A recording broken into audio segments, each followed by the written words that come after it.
Assalomu alaykum aziz bolajonlar. Men bugun sizlarga kichkina cho'pon degan ertakni aytib beraman. Kichkina cho'pon.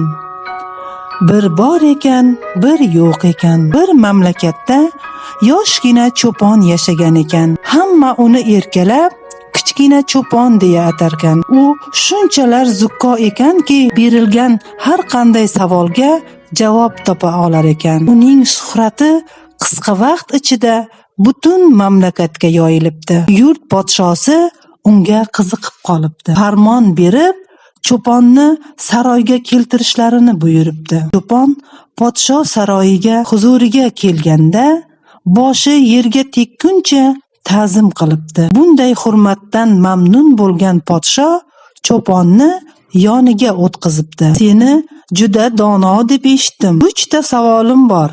Topsang mukofotlanasan, debdi podsho. Qanday savollar ekan? Birinchi savolim: dunyodagi barcha dengizni jam qilganda nechta tomchi suv bor? Cho'pon biroz o'ylanib turgach, podshohi olam, siz barcha oqar suvlarning yo'lini to'sib turing.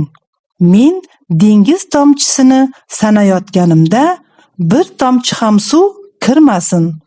Shundagina men sizga dengizda nech tomchi suv borligini ayta olaman. Ajoyib javob qilding, debdi podsho kulimsirab. Ikkinchi savolimni eshit. Osmonda nechta yulduz bor? Kichkina cho'pon bir varaq oq qog'oz so'rabdi. Qog'ozga qora nuqtalar qo'yib chiqa boshlabdi. Nuqtalar shu qadar ko'p ekanki, sanayman degan odamning ko'zi tinib ketarkan.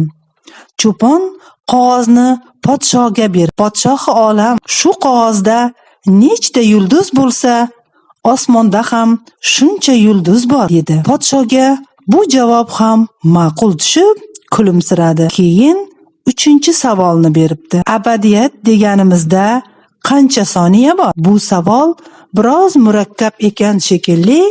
Cho'pon ancha vaqt o'ylanib qolibdi. Keyin javob qilibdi.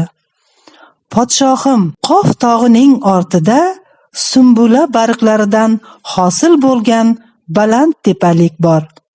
Har yili bitta qush kelib, bittadan tashsa, tashib tepalikni tugatsa, abadiyatning 1 soniyasi o'tgan bo'ladi. Berilgan savollarning bariga munosib javob qilding, debdi podsho. Va'da qilganimday, endi seni mukofotlayman. Cho'ponga 1 kosa oltin berishlarini buyuribdi. Keyin cho'ponni saroyga donishmand etib tayinlabdi. Shu kundan boshlab cho'pon saroyda yashay boshlabdi. Baxtli yashab, murod maqsadiga yetibdi.